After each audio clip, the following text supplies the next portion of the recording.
Pernah nggak sih ngerasa kalau penilaian kinerja tahunan tuh cuma formalitas doang, isi-isi formulir, tanda tangan, udah selesai? Nah, hari ini kita bakal buktiin kalau anggapan itu salah besar. Kita akan bongkar sistem di baliknya, manajemen kinerja. Ini bukan sekedar tugas HR, tapi proses strategis yang jadi penentu arah kesuksesan sebuah organisasi. Oke, kita mulai dari pertanyaan yang kayaknya bikin pusing semua pemimpin deh.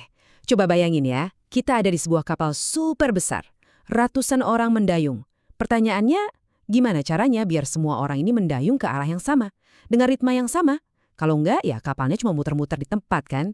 Nah, inilah inti tantangan dari organisasi manapun. Dan jawabannya, ya, ini dia, manajemen kinerja. Anggap aja ini bukan sekedar peta biasa, tapi sistem navigasi GPS yang super canggih buat kapal kita tadi. Sistem inilah yang memastikan setiap kru kapal, mulai dari kapten sampai juru masaknya, semua tahu persis kita mau kemana, rute terbaiknya lewat mana. Dan yang paling penting, mereka sadar kalau peran mereka, sekecil apapun, itu krusial banget buat bikin kapal ini melaju kencang. Oke, jadi sebelum kita ngomongin teknisnya, gimana caranya? Kita harus paham dulu kenapanya. Kenapa sih ini penting banget? Kenapa setiap organisasi, mau itu startup kecil yang baru mulai, atau korporasi raksasa, wajib punya sistem manajemen kinerja yang efektif? Yuk, kita bedah bareng-bareng. Nah, intinya ada di 4 pilar ini nih.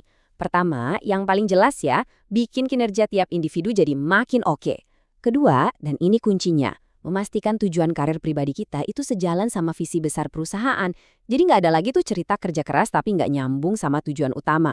Ketiga, ini bukan soal menghakimi, tapi soal mengembangkan diri kita. Belajar skill baru jadi lebih baik.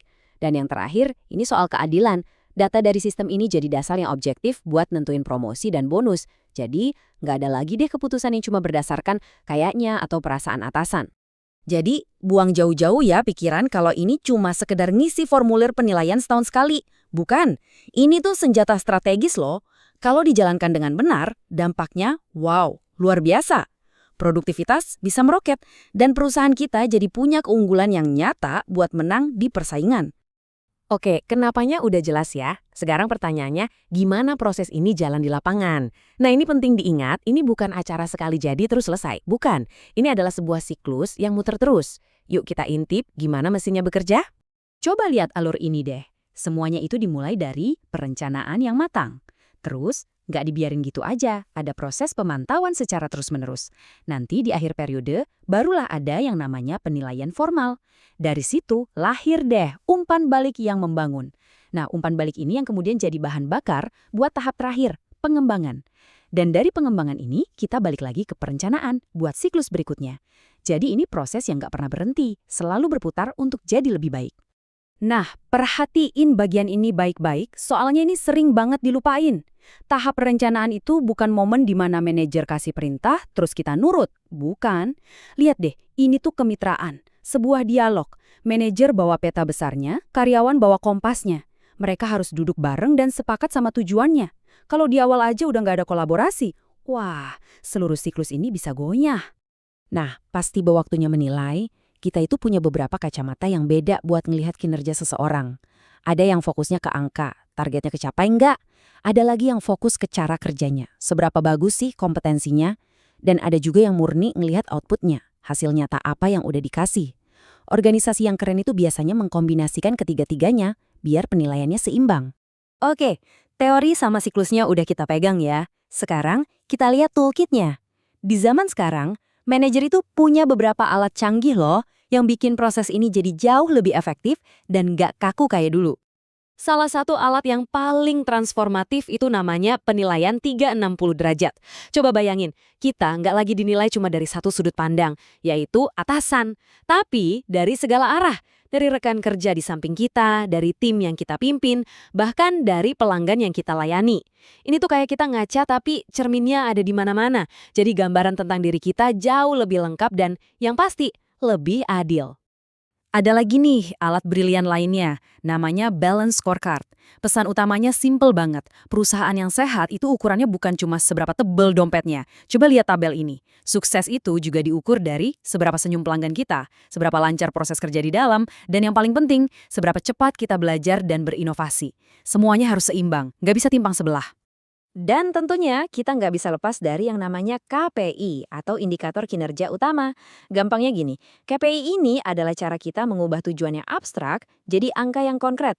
Jadi kita nggak lagi ngomong meningkatkan layanan, tapi kita ngomong mencapai skor kepuasan pelanggan 9 dari 10. KPI ini bikin target jadi jelas banget, bisa diukur, dan nggak bisa didebatin lagi. Oke, fondasinya udah kita bahas. Sekarang, yuk kita sedikit ngintip ke masa depan. Dunia kerja kan berubah cepat banget. Nah, cara kita ngukur kinerja juga ikut berubah.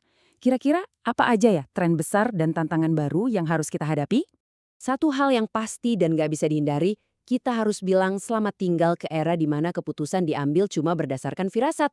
Masa depan manajemen kinerja itu semuanya soal data.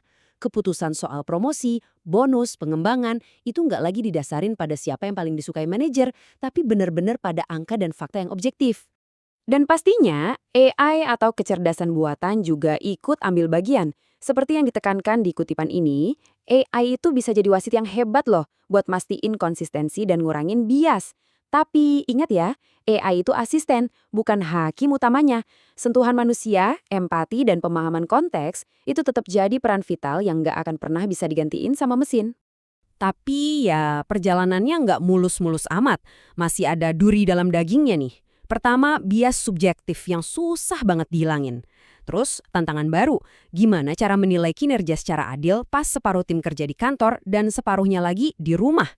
Dan mungkin tantangan terbesarnya mengubah cara pandang karyawan.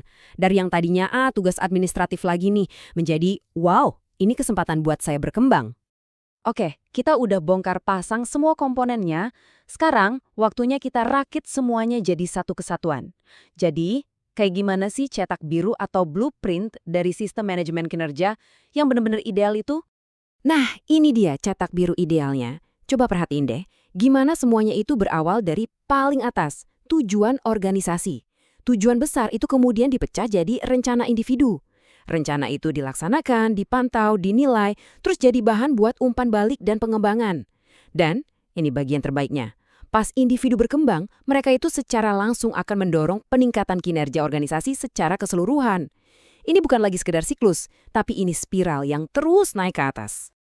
Jadi, kalau kita simpulkan dalam satu kalimat, inilah tujuan akhirnya, yaitu menciptakan sebuah ekosistem, sebuah budaya, di mana ambisi pribadi kita dan tujuan besar perusahaan itu bukan lagi dua hal yang terpisah.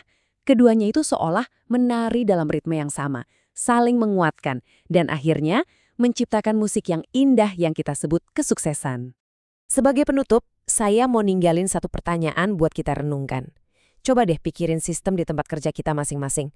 Apakah itu terasa kayak sekedar ngisi formulir, cuma sebuah daftar periksa yang ngebosenin?